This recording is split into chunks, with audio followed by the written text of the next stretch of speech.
자, 4장입니다. 4장 드디어 가인과 아벨 이야기입니다. 여기 굉장히 많은 구절마다 생각하고 또 고민해 보면 또 재밌는 원리들이 참 많이 있습니다. 근데 제일 핵심은 그건 것 같아요. 가인과 아벨 이야기를 어떻게 풀 것이냐. 예배입니다. 우리 모든 일상의 일도 예배죠.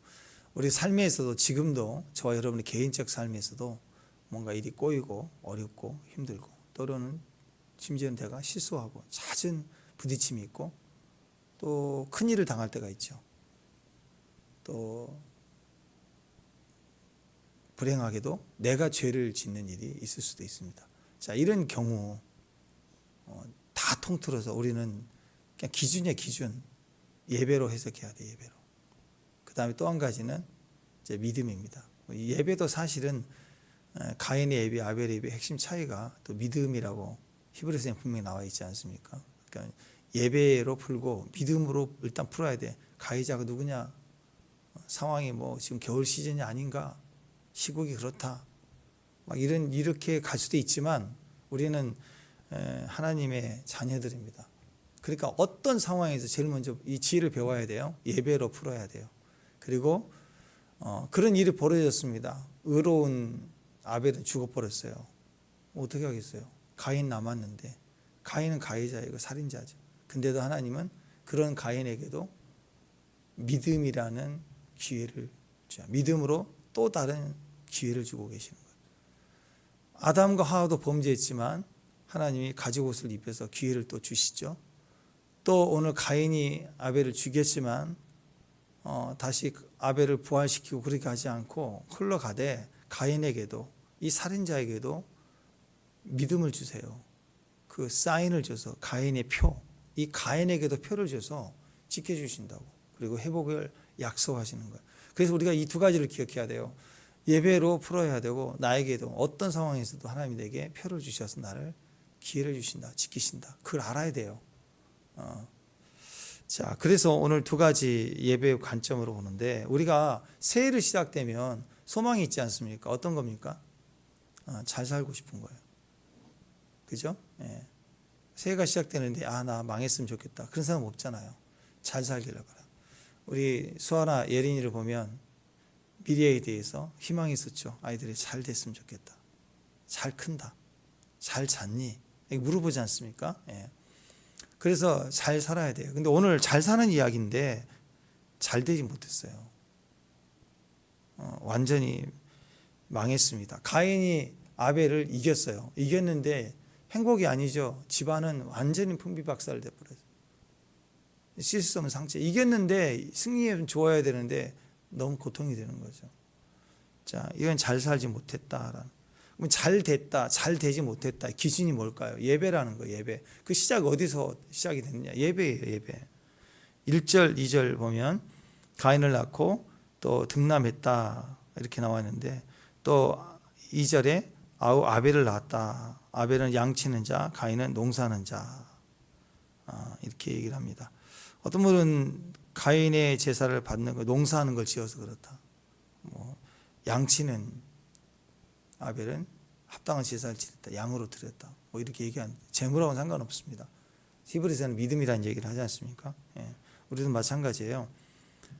막연한 기대가 아니라 우리 삶에 하나님이 반드시 우리를 잘 살게 하십니다. 아멘.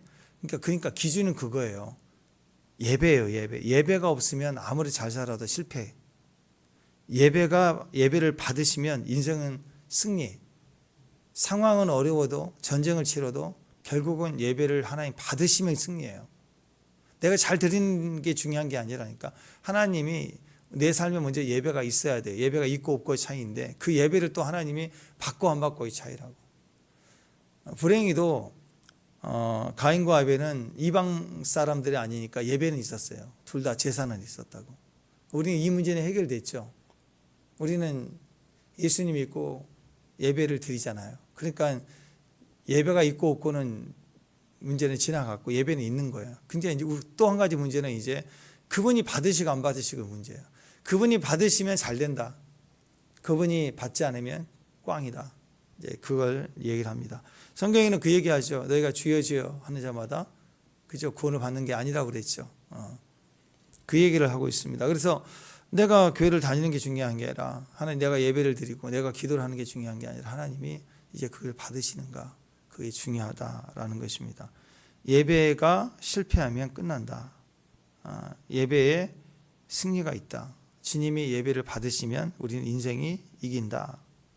그래서 오늘 창세기에서 첫 번째 이 4장에서 오늘 우리가 보여지는 가장 중요한 메시지는 뭐냐?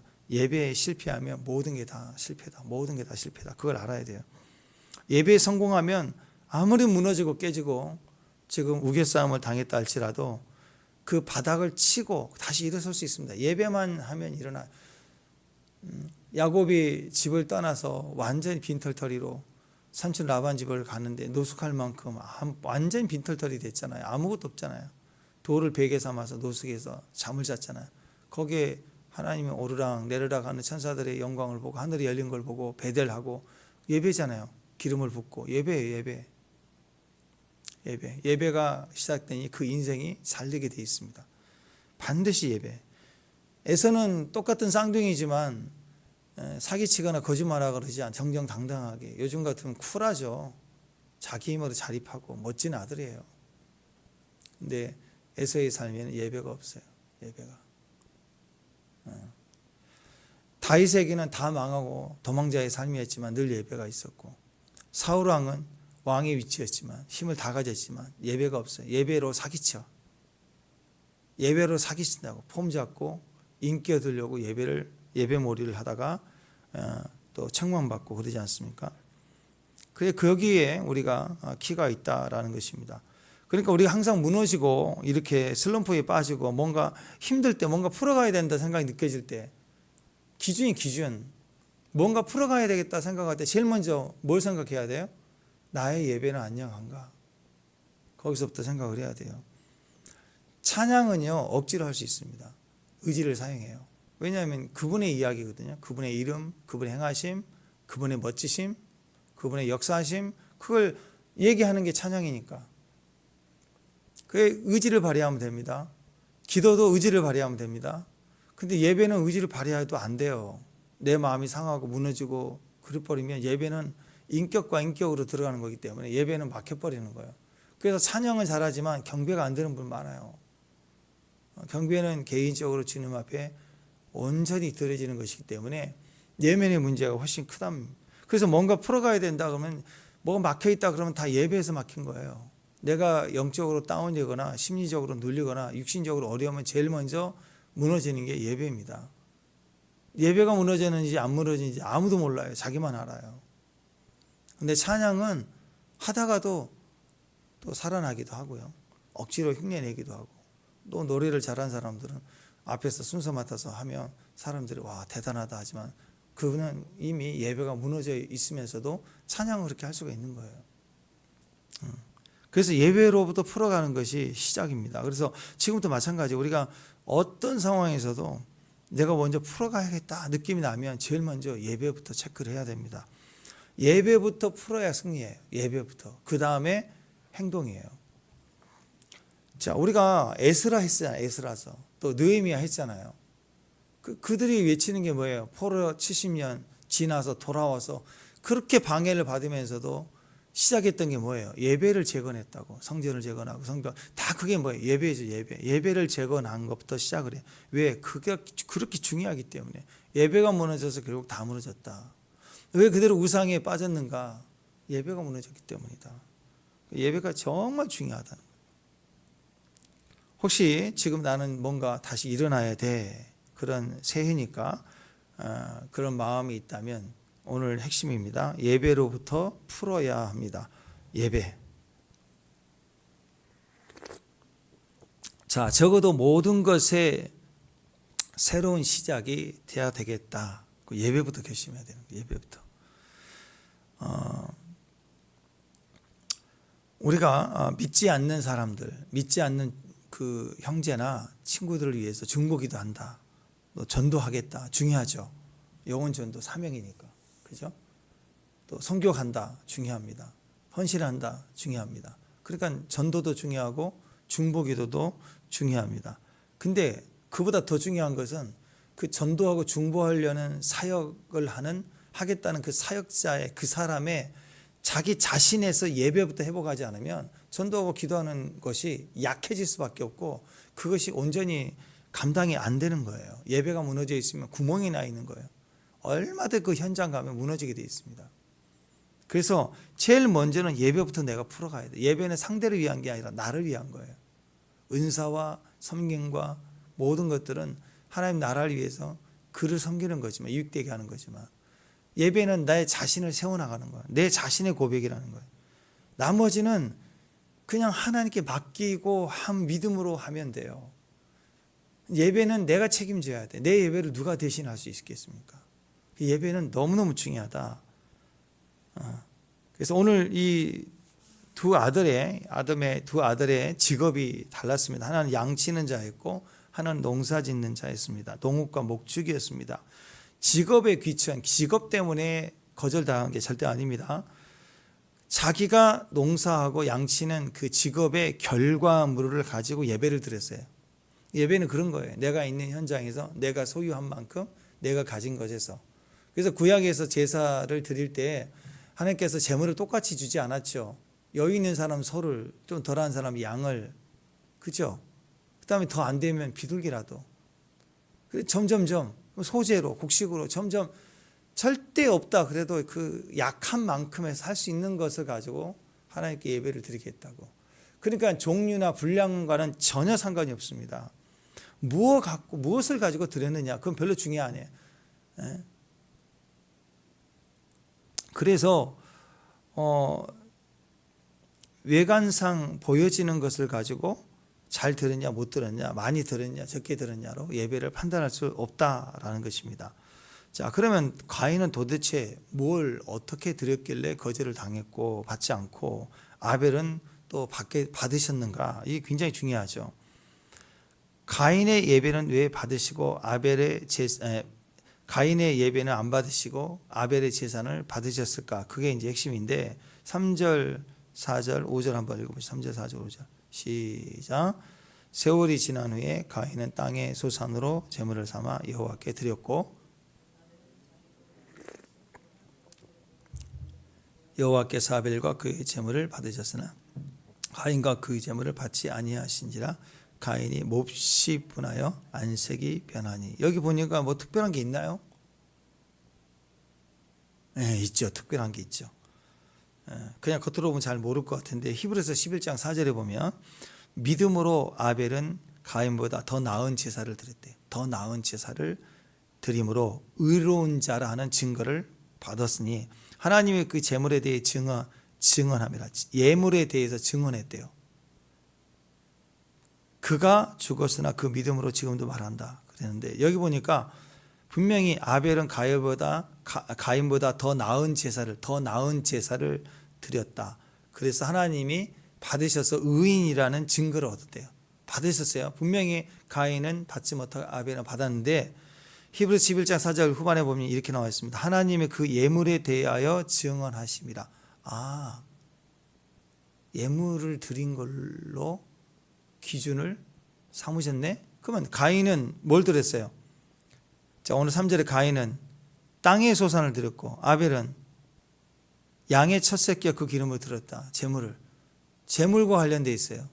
그러면 제물의 양이나 제물의 분량이나 제물의 종류가 달라서일까요? 그건 아니라고 그랬죠. 초반에. 그렇죠? 종류는 아니라고 그랬어요. 근데 제물 때문이에요. 그럼 무슨 의미가 있을까요?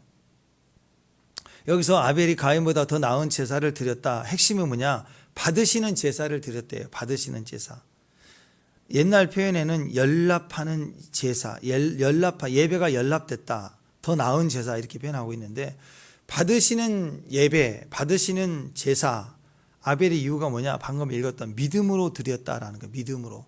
믿음으로 드렸다라는 말하고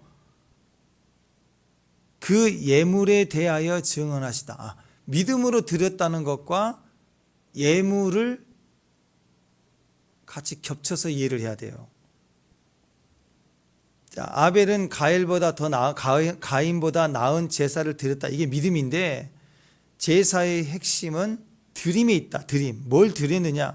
종류가 아니라 드리는 행위, 드리는 것에 달랐다는 거예요. 하나님 드리는 걸 봤다는 거예요. 신약에 보면 예수님이 어떤 과부의 헌금하는 것을 보고 계셨어요. 기억나시죠? 과부의 2렙돈을 드리고 이는 생활의 전부를 드렸다. 그리고 칭찬했어요. 그러니까 주님은 과부가 드릴 때 그 헌금께 옆에 있었다는 거예요. 지켜보고 계셨다는 거예요. 이해가 되십니까? 가인과 아벨이 제사를 드릴 때 그 제물을 드릴 때 뭘 드리는가를 봤어요. 근데 종류나 분량을 본 게 아니고 그 제물에 담겨진 믿음을 보셨다라는 거예요. 그게 중요합니다. 자, 제사는 반드시 제물이 필요합니다. 제물이 꼭 있어야 됩니다. 제물을 다른 말로 그러면 희생이라고 하죠. 희생의 제물, sacrifice, 희생, 예물, 그 예수님이에요. 예수님, sacrifice. 그래서 은혜라고 그래요. 은혜. 예수님이 은혜로 드렸어요. 그래서 그분이 우리에게 또 내어줌이 됐고 그걸 은혜라고 얘기합니다. sacrifice, 희생을 감사하는 거예요. 감사는 희생에 감사예요. 예배에는 희생이 있어야 되고 희생을 통해서 감사가 있는 거고 감사를 통해서 받으시는 거예요. 하나님이. 그래서 희생에는 반드시 마음이 들어가 있어야 돼요. 마음이. 이걸 단서로 보면 믿음으로 드린다는 것은 마음으로 믿어 의에 이르고 그랬죠. 하나님 믿는 것은 마음으로 믿어 의에 이르는 거예요. 믿음은 마음에 있어요. 종류를 냈다 11조 하라고 하니까 한다라고 탁탁 드리는 거 말고 마음이 담겨져 있어야 돼요. 그걸 믿음이라고 그래요. 마음에 믿음을 담아서 드렸다라는 거예요. 그래서 오늘 여기 보면 이렇게 나왔습니다. 3절 4절 보면 가인은, 자 3절 보면 가인의 예물을 드릴 때 어떻게 드렸어요? 가인은 시작. 가인은 땅의 소산으로 그랬죠. 가인은 땅의 소산으로 제물을 삼아 드렸다. 여기에 마음이 좀 느껴집니까?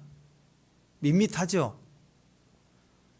별 강조점 없잖아요. 그냥 뭐 드렸다. 종류가 나와 있어요. 가인은 땅의 소산으로 드렸다. 이렇게 나왔다. 밋밋해요. 보이는 행위. 근데 보세요. 그 다음 절 자세히 보세요. 4절에 보면 아벨은 어떻게 나와요? 아벨은 시작. 아벨은 양의 첫 새끼 그리고 그 기름으로 드렸다. 자, 가인 버전으로 드리면 가인은 땅의 소산으로 드렸고 아벨은 양들 중에 하나로 드렸다. 이렇게 나가면 둘 다 똑같은 표현이에요. 근데 가인은 땅의 소산으로 드렸다 그러고 아벨은 양측이니까 양들 중에 하나를 드렸다. 이렇게 나오지 않고 뭐라고 얘기하냐면 양의 첫 새끼를 그리고 그 기름으로 드렸다. 자, 여기에서요. 양들 중에 하나가 양의 첫 새끼입니다. 여러분, 자기가 양치는 목동이라고 우리가 양치는 자로 생각해 보세요. 양의 첫 새끼 몰라요? 막 태어나서 이뻐.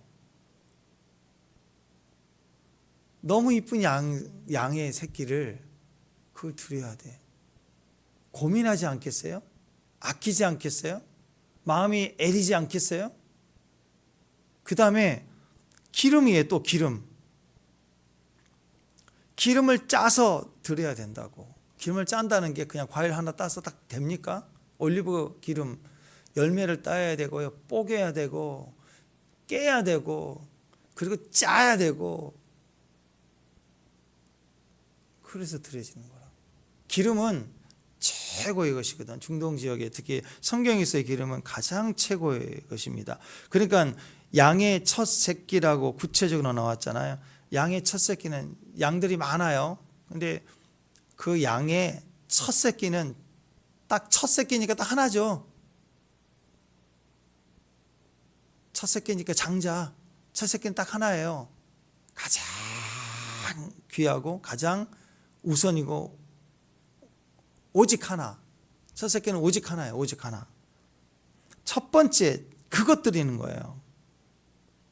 신경 써서 마음을 드렸다라는 거예요. 첫 번째 것을 드렸어요. 대충 하나, 야 너 이리 와, 그렇게 드린 게 아니고 무조건 첫 번째 것을 드렸다. 가장 우선순위예요. 우선순위. 하나님이 너 첫 번째 걸 내게 드리라고 말하지 않았지만 이 첫 번째 원리, 장자의 원리를, 유월절 원리를 드린 거예요. 그것은 뭐냐면 가장 첫 번째 우선순위 것은 하나님의 것이라는 원리를 안 거예요. 왜 그럴까요? 사랑하니까. 여러분 누군가에게 뭘 선물할 때 가장 좋은 것을 드린다. 가장 첫 번째 걸 드린다. 그건 뭐예요? 사랑하니까. 아이들도 알아요. 굳이 예린이나 뭐 수아한테 아이들 키울 때 우리 어렸을 때 키워봤잖아. 아이들 아빠를 좋아하고 엄마를 좋아할 때는요, 애들이 뭐 과자나 뭐 주면요 제일 먼저 달려와요. 그거 들고 막 달려와서 입에 넣어준다고.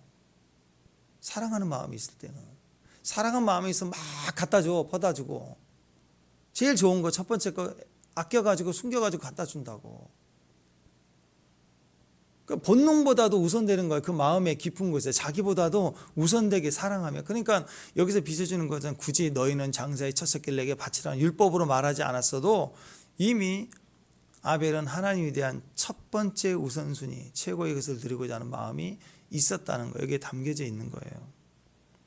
특별히 구별했다는 거예요. 제일 첫 번째로 드렸다. 신경 써서 드렸다. 마음이 첫 번째라는 거죠.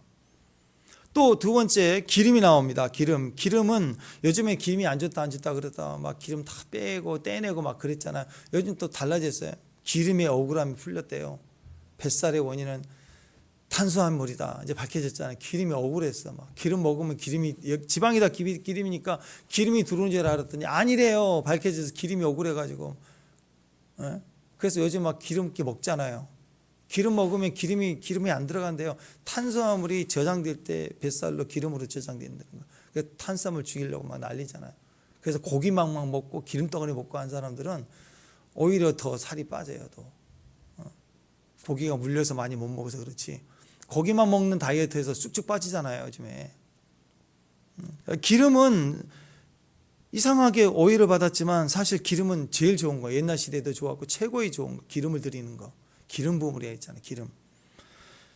기름은 가장 좋은 걸 얘기해요. 가장 좋은 거. 그러니까 양의 첫 새끼는 첫 번째 오직 하나 우선순위를 얘기하는 거고, 하나님 우선순위다. 그 다음 기름은 가장 좋은 최고의 것을 드린다. 그게 기름이에요. 지금도 그래요. 여러분 지금도 참기름, 들기름, 중국산 말고, 그 다음에 식당 가면 있는 거 기름 있잖아요. 이렇게 참기름 비빔밥 하라고. 그것도 냄새가 별로 안 나요. 향기를 타는지 이렇게 많이 주는데 막 부어서 오는데 수용료가 섞이는 것 같아. 근데 진짜 건 통퐁 뚜껑 열면 향기가 쫙 퍼지죠. 기름 귀해요. 기름 이렇게 우리 크리스마스 이브 날 우리 선물 교환할 때 막 기름 이렇게 선물도 있고 하는데, 기름은 좋은 겁니다. 기름 부음, 영적인 의미도 있지만 기름은 유익하게, 좋은 기름은 몸에 좋아요. 올리브유 같은 거 매일 한 숟갈씩 드시는 분들 있잖아요. 몸이 좋으니까. 자, 그래서 기름은 최고의 좋은 거. 그 다음에 양의 첫 새끼는 우선순위, 가장 첫 번째 것을 드리는 거. 이 두 가지를 얘기하는 거예요. 최고의 것을 드린다. 그것을 드리기 위해서는 기름과 양의 첫 새끼를 드린다는 것은 그냥 대충 드릴 수 없는, 마음이 담겨져 있어야 되고, 가장 아끼는 가장 좋은 것을 드려야 되니까 마음이 들어가 있고, 그다음 첫 번째 우선순위 드리는 거 아깝지요. 그렇지만 첫 번째로 주님을 생각해서 드리는 거, 이 두 가지가 가득 차 있는 마음이에요. 그래서 잠언 3장 9절에 보면 내 재물과 내 소산의 첫 익은 열매로 여호와를 공경하라. 그래서 어떤 분들은 10의 1조도 그런 의도가 있죠. 약속대로 드리는 거. 그래서 어떤 분들은 보면은 월급 딱 탔을 때 10의 1조를 드리지만 그 드리고 싶은 마음이 즐거워서 어떤 분은 또 토요일 날 또 교회 가까이 있는 분들은 또 토요일 날 와서 먼저 드려야 된다 그런 분도 있고, 집에서 준비하는 분도 있고, 또 아이들이 첫 번째 또 이렇게 직장에 가서 첫 월급 드리면 장자 것이라고 첫 번째라고 온전히 11조가 아니라 전체를 또 고백하는 그것들도 있고 그렇습니다. 어쨌든 그 마음이 담겨져 있는 거죠. 그래서 내 재물과 내 소산물의 처음 익은 열매로 여호와를 공경하라.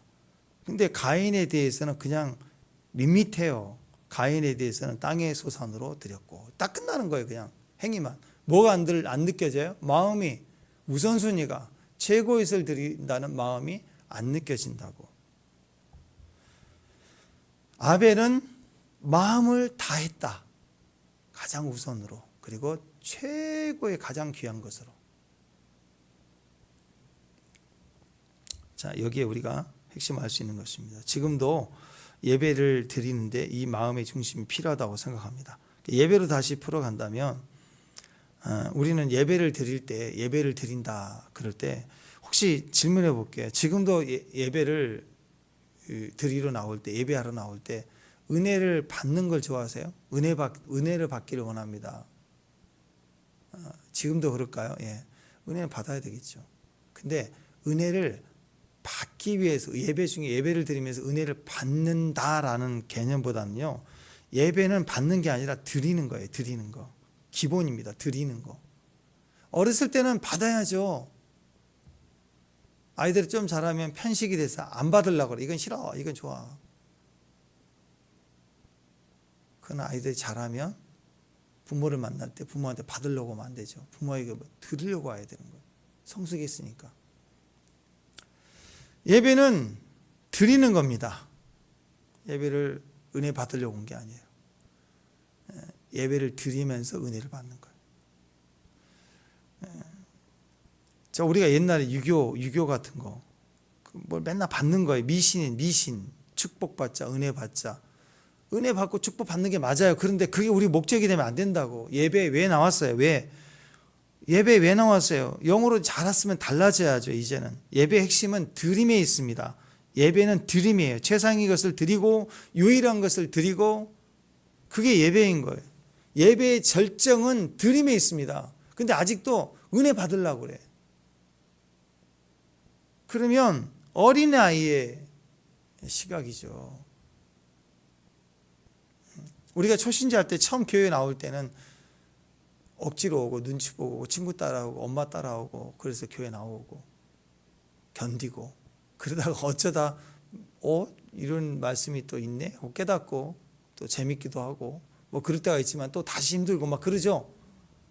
그러다가 이제 내가 성장해 가면 교회에 섬기기 시작합니다. 교회에서 맛있는 거 같이 나눠 먹고 너무 좋은데 한번 생각해 보는 내가 이제 잘하기 시작하는데 맨날 언제까지 얻어먹을 수는 없잖아요. 그럼 나도 좋은 걸 보면 이거 좀 나누고 싶다. 이렇게 성장해 가는 거라. 그러면 또 내가 준비해 와서 또 간식도 나누고 그렇게 하면서 내가 잘하기 시작하는 거예요. 근데 진짜 즐거움은요. 자나깨나 뭔가를 막 섬기고 해주고 싶은 마음이 가득 차 있을 때가 인생이 제일 잘 나가요.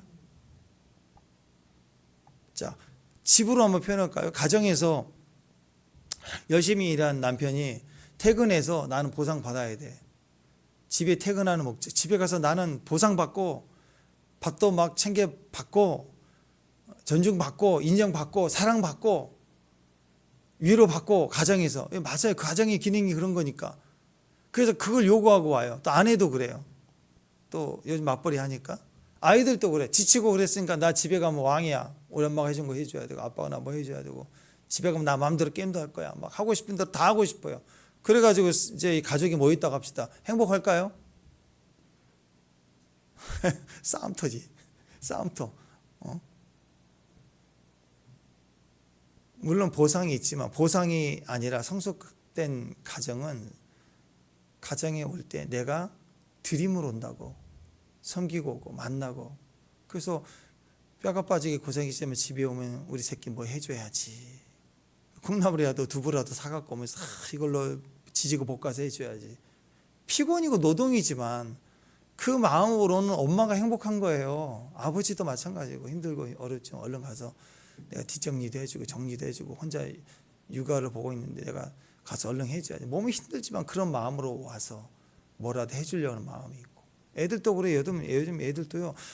초등학교 1학년, 2학년밖에 안 되는 애들도요. 가정이 어렵고 이혼한 그 엄마가 키우니까 그 8살 애가 동생도 씻기고 저녁에 애도 씻기고 다 하더라고. 엄마를 도와주려고 설거지 해주려고 자원하더라. 애들이 어린 게 아니에요. 어려도 다 할 것 하는 애들 많아요. 지금도. 그러니까 그런 가정에 힘이 생기는 거예요. 그런 가정에.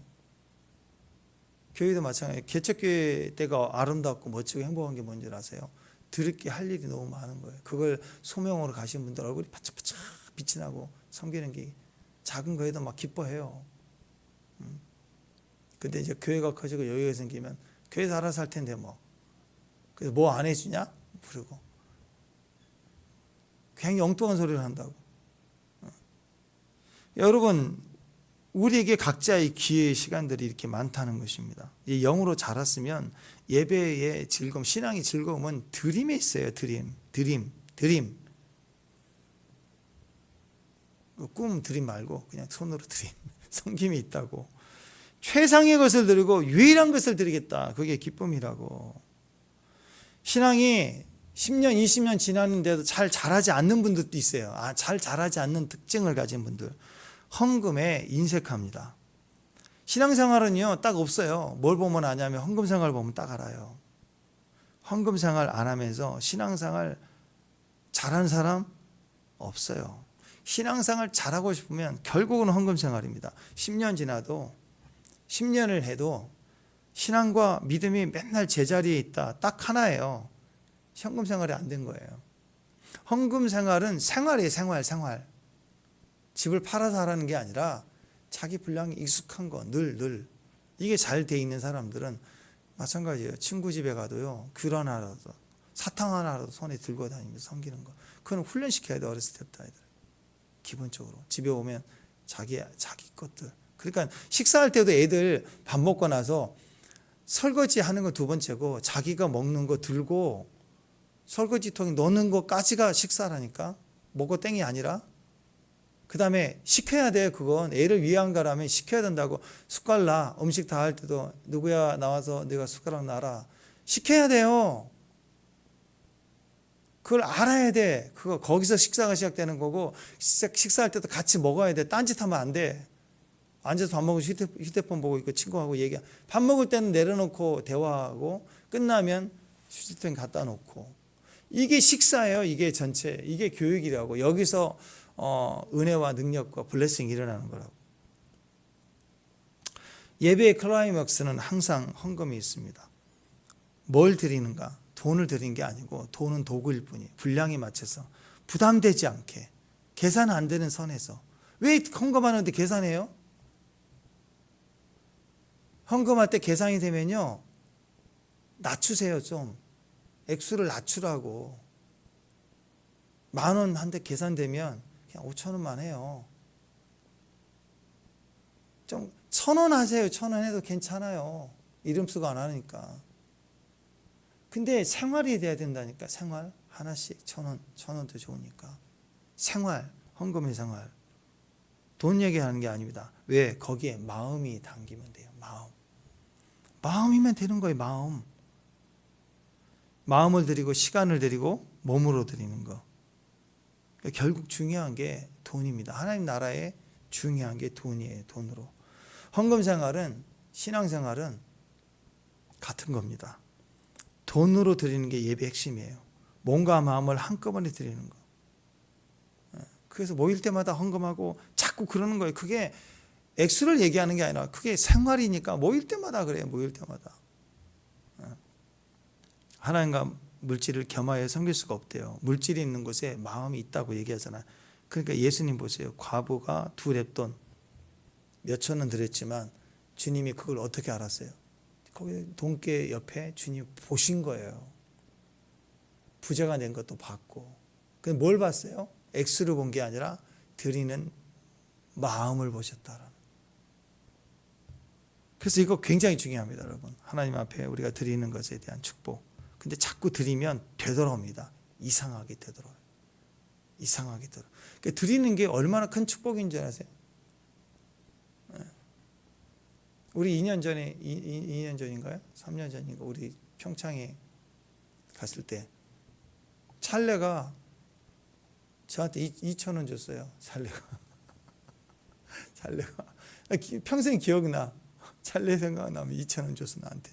뭐냐? 그랬더니 자기 그 배터리 잃어버린 거 또 장난감 거 찾고 있길래 뭐냐 그랬더니 떨어졌대. 그래서 같이 찾아줬거든요. 근데 결국 못 찾았어요. 못 찾아 어떻게 하냐 그랬더니 2,000원 주는 거예요. 왜? 했더니 목사님 힘드시는데 나 도와줬는데. 그래서 내 용돈을 기가 막히네. 근데 내 마음에 그런 마음이 남아 있는 거야. 하나님 어떨까요? 하나님 기억하세요.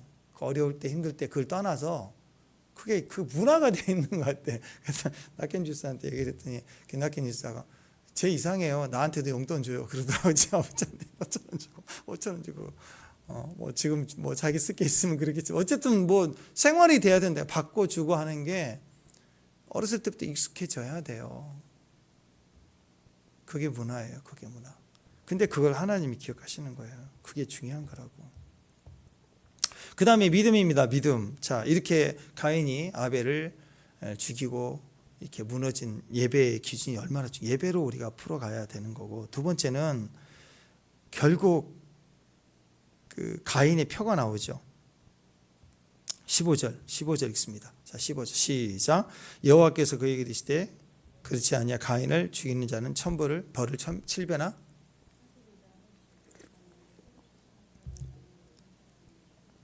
가인 하나 남았는데 가인이 불안해서 죽으려고 하죠. 자, 여기에서 이건 딴 얘기니까 시간이 오래 걸리니까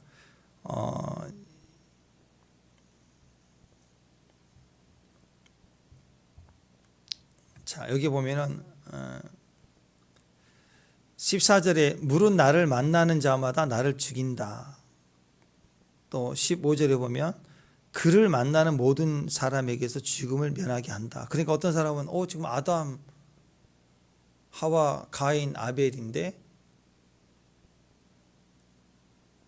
인류 4분의 1이 죽었죠. 4명 중에 1명 죽였으니까 4분의 1이 죽은 거잖아요. 어마어마한 사건이에요. 그런데 뭐야? 만나는 자? 그 모든 사람이 죽음을 면하게 한다. 이게 뭐야? 그러면 또 다른, 그래서 이제 이런 이제 엉터리 같은 이론들이 생기는 거예요. 그 당시에 많은 사람들이 있었지만 하나님께서 아담과 하와만 따로 이렇게 백성으로 불렀고 막 이래서 그 원숭이 이론한 사람들 있잖아요. 지구가 뭐 나이가 뭐 몇만인데 성경 추정은 6,000년이 안 되잖아요. 그러니까 그래서 많은 자가 있었고 뭐야 이들은 누구야 막 이렇게 나오는 거. 나중에 네피리 문제도 그렇게 해석하는. 아니 절대 그렇지 않습니다. 이 얘기는 또 다른 얘기니까 한참 또 나눠야 될 좋은 또 메시지가 있어요. 여기는. 이건 지금 오늘 할 게 아니고 여기서 중요한 것은 이미 죽어버렸고 아들은 현재 가인이고 나중에 셋이 태어나지만 현재는 아들 하나 남았잖아요. 근데 죄인이고 살인자예요. 어떻게 하겠어요? 근데 가인 스스로도 불안하고 나를 죽임을 당할 것 같은 두려움, 공포 막 이런 게 있잖아요. 이럴 때 하나님이 어떻게 하느냐? 우리에게 포함된 메시지입니다. 가인의 표를 줬대. 가인에게도 표를 줬대요. 가인에게도. 그래서 그를 살린다는 거예요. 지켜주고 보호해준다. 누가? 하나님이. 그게 중요한 거예요. 구원의 표를 줬다. 가죽 옷과 같은 거예요. 덮어줘서 내가 너를 지켜주겠다. 아담에게 가죽 옷을 주는 것처럼 지켜서 보호해 주겠다. 그 얘기입니다.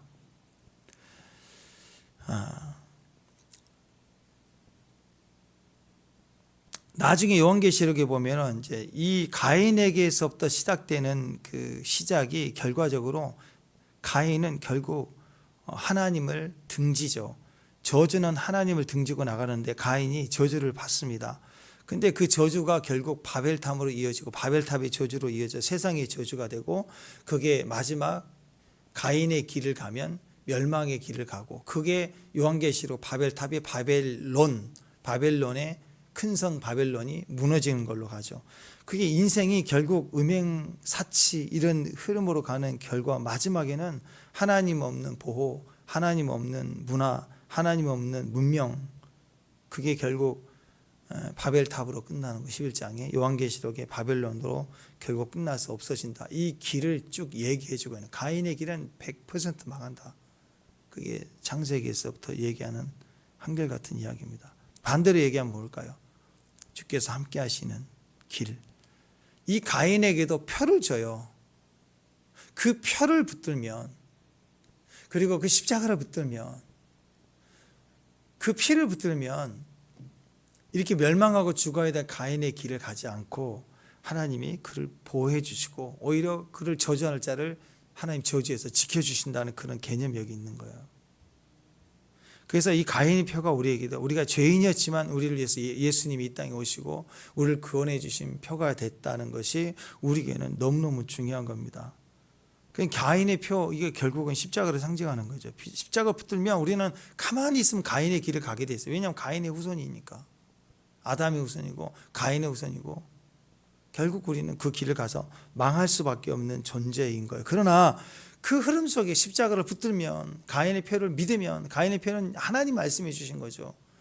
너를 저주하고 너를 멸망케 하는 것으로부터 보호해주겠다. 십자가 생각하고 예수를 생각할 때부터 바뀌는 거라고. 이 믿음이라고 그래, 믿음. 그래서 내가 죄를 선택하고 내가 멸망을 선택하고 아니면 의를 선택하고 선을 선택하는 게 아니라, 인생은 천국과 지옥을 내가 선택하는 게 아니고 기본이 지옥이라니까. 우리는 기본이 가인의 피를 받아 그 길로 바벨론으로 죽을 수밖에 없는 길을 가는 게 우리인데, 믿음으로 말미암아 표를 믿고 하나님의 말씀을 믿으면, 내가 비록 살인자고 죄인이지만 가인의 표를 하나님 주심을 믿고 주님 우리를 보호해 줄 것을 믿으면, 그 믿음 가운데 하나님이 새롭고 산 길을 허락해 주신다라는 거예요. 그러니까 죄인에게서 있어서 하나님의 의를 믿는 거, 십자가를 믿는 거, 그의 보호를 믿는 거, 믿고 받아들이는 거. 죄인이지만 막 실망하고 무너져 있고 우울하고 나 같은 놈은 막 그러고 있지 말고, 주님의 음성을 듣고 십자가 붙들고 은혜로 소망을 갖고 움직이기 시작해야 된다는 거예요. 다시 정리하면, 예배를 실패했습니다. 그러면 정상적인 태도는 뭐예요? 하나님, 저는 나름 최선을 다했는데 내 동생 아벨의 제사와 제 제사가 왜 다른지, 왜 저는 안 받았습니까? 물어봐야죠. 그러면 주님이 이 나쁜 놈아, 너는 반성해, 깨달을 때까지 가만히 있어, 그럴까요? 가르쳐 줄 것 같아요. 아니면 동생이지만, 야, 너는 어떻게 들었길래 그러니? 좀 물어봐야 되냐, 형제인데. 실패할 수 있고요, 어리석을 수 있고 부족할 수 있어요. 의도적으로 죄를 지어도 하나님이 물어봐 주시는데, 그러니까 예배에 대한 마음이 있다면 물어볼 수 있고 궁금할 수 있고 다시 드리면 되는 거고, 그런 거 아니에요? 누군가를 사랑한대. 그래서 꽃을 이렇게 사랑합니다 고백을 했는데 안 받았어. 그러면 네가 나를 안 받아, 그래가지고 폭력을 행했어. 그럼 사랑이에요? 아니죠. 왜 안 받으시지? 그러면 뭘 선물해야 받을까? 고민해야 되고 또 물어봐야 되고, 그런 거 아니에요? 그래서 받을 수 있도록 계속 포기하지 않는 거, 그게 사랑이죠.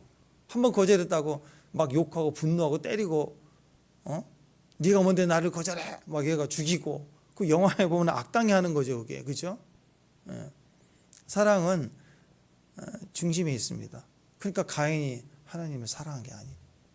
만약에 아벨이 했으면 자기 최선을 다해서 드렸지만 받지 않으시면 또 물어보고 또 드리려고 하는 노력이 있지 않겠어요? 믿음이 있다는 거죠. 그래서 오늘 예배와 믿음이라는 기준을 가지고 묵상을 하시고 또 개인적으로 적용했으면 좋겠습니다. 기도하겠습니다. 하나님 감사합니다. 예배에 온전한 믿음이 드려질 수 있는 귀한 정도 되게 하옵소서. 예수님 이름으로 기도합니다.